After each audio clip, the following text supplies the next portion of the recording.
Welcome back to another episode of Wednesday Night SmackTalk. And we are back. I am back for Wednesday Night SmackTalk because of a very gracious man who, if you watched last week, you know about this. I gave this man, Paul, my hosting job because might as well take everything, right? Just didn't really feel like I didn't feel like I was worthy of it, you know. I just did not. I wasn't feeling it, so I gave my hosting rights to Paul. And if you watched last week, you'll know that Paul decided this wasn't his thing either. He decided to give it back to me and promised me a little rematch somewhere in the future to try and get me out of this funk. So I thank you for that, Paul. You did kind of help me. You and reports from Dave Meltzer that Shayna Baszler would have won at Money in the Bank had it not been for Becky Lynch deciding to get knocked up. So I had lost a little bit of confidence in my predictions ability, in my ability to predict.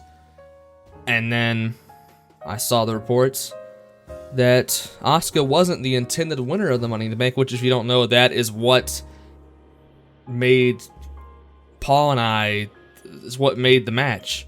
He picked Asuka, I picked Shayna Baszler. According to all reports, before Becky Lynch said she was pregnant, it was going to be Shayna winning and Becky and Shayna having some kind of feud a little bit, but not, you know, Shayna holding the briefcase for a while. But you can't really have Becky Lynch give her championship over to the person she's feuding with, so you have Asuka win. Fuck me. But there's no way I could have known. I didn't know the outlying factor that Becky Lynch was pregnant. So I am confident in my predicting abilities now. But I don't want my rematch this upcoming pay-per-view at Backlash, because I do realize we've had Kang versus Paul twice now in the span of a couple months here. We don't need that anymore. We'll put it on hold for now, because we do actually have a number one contender for the Predictions Championship, and that is Franco, who tied with El Taquito Violente at the Figure Memorial Battle Royal Kang of Mania predictions. And then he beat El Taquito Violente at Money in the Bank to secure his number one contendership spot. And I think, by all means, he's been waiting for 2 months now to get his title shot, and I think that he deserves it. So I'm not making anything official yet, depending on scheduling conflicts and agreements and things. But I think at Backlash it should not be Kang versus Paul 3. We should put that on hold for now. We should have Franco versus Paul, number one contender, versus the champion in Paul. And whoever wins that, I'd say I get a fair little shot at the title.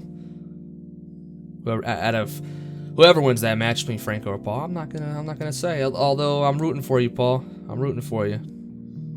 Sorry, Franco. But yeah, I'm not making that official yet, though, because I don't know what they're gonna agree to. I don't know if Paul's gonna be happy with that or not. I don't know if Franco's gonna be happy with it. So tune in next week to see what happens with that. But also, we have more here on Wednesday Night SmackTalk tonight, because Zach sent in a little celebratory promo last week, and Paul had a little premature, almost said a different word. I had a premature winner, because Zach realized, Paul didn't, that at Money in the Bank, Zach did not win. He tied for the win with Lou. who, if you don't remember, Lou said that he would leave the Golden Gods if he lost. He did not lose. He tied. And Zack proposed, well, how about at Backlash, we have another match. We have a match to determine who is the Money in the Bank briefcase holder. And Zack also put those same stipulations on the line for Lou. He said, how about I up the stakes, and if you lose, you're no longer in the Golden Gods, just like it was before. And we heard from Zack last week, and now we're gonna have to hear how Lou responds to all that. And I'll say we should hear to that. We should hear about that right about now. Hello, everyone, and welcome to another episode of SmackTalk. This is Louis2988 coming at you live through the power of the internet. So at Money in the Bank, I was nearly perfect with my predictions, going like 5-1 or 6-1. And it all went to fucking waste because I had to tie with everything on the line. I had to tie with, of all people, Zack. That's good old Zack. That Zack. The one with his name Zack. Zack, who's quite possibly one of the worst predictors in the history of predicting ever.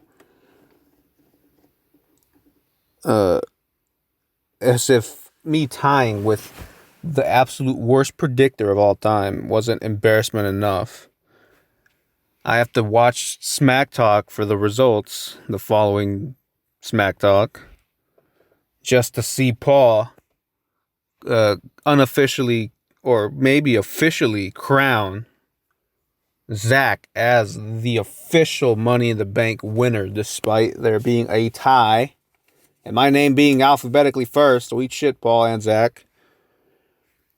That's when I knew that there was something fishy going on.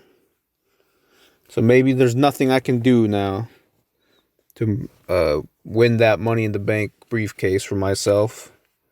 Maybe that's just what's meant to be, if you know what I mean. If that reminds you of anyone talking to you right now.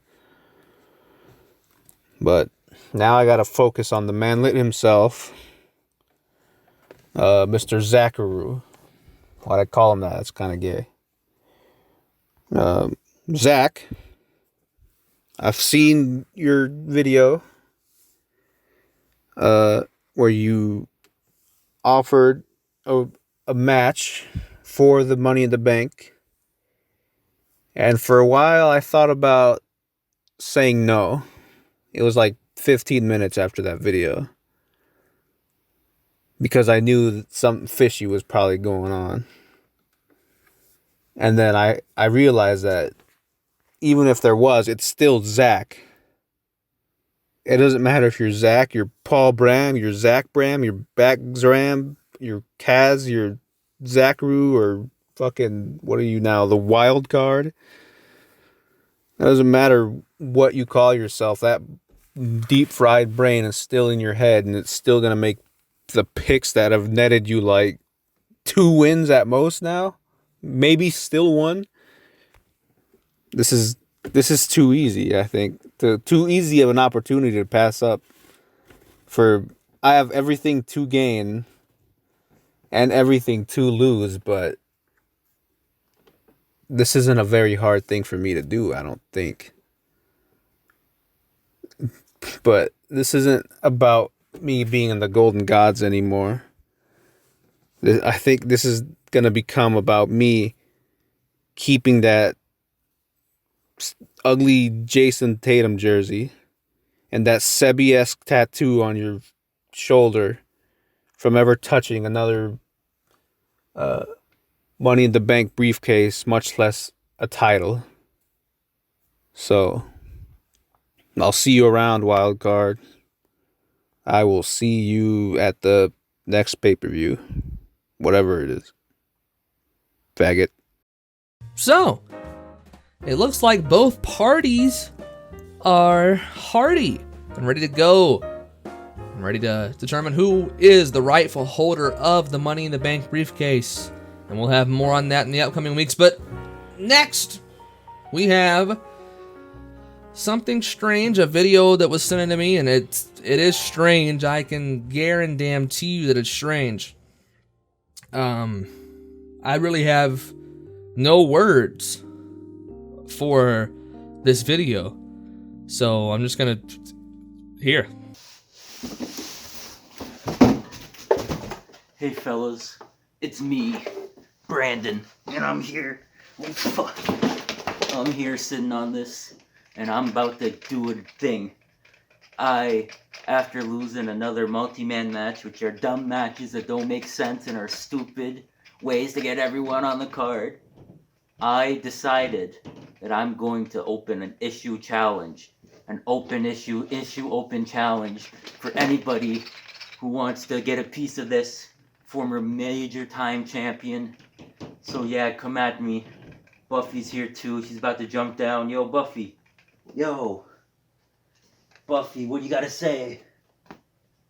Yeah, she said that. And someone here, whoever's man enough to step up to undefeated in singles competition this year, come at me, bro. Yeah, so Brandon is opening an issue challenge at Backlash to whoever wants to fight him or predict against him in the KKPO roster backstage. So I guess we will hear from whoever might be accepting that challenge next week. Somebody will get in touch with me, DM me on the Discord or whatever, and let me know that they want to take a shot at Brandon, who is undefeated in singles predictions competitions this year. He says he also may be blind in one eye, and he also may be captured by ISIS, and he also may be getting a killer body with all that shake weight exercising that he might be doing during this quarantine. But we'll hear from whoever is accepting his challenge next week, maybe. We'll hear more about Paul and Franco and Zach and Lou on next week's episode of Wednesday Night SmackTalk. But for now, that's it. It's glad to be back here in the hosting chair. I don't think I ever want to leave again, unless, of course, Becky Lynch has a miscarriage and she's back sooner than expected, because I might not watch wrestling anymore. But for now, that's it, and bye. THANKYOU, thank you, thank you. THANKYOU. Thank you, guys.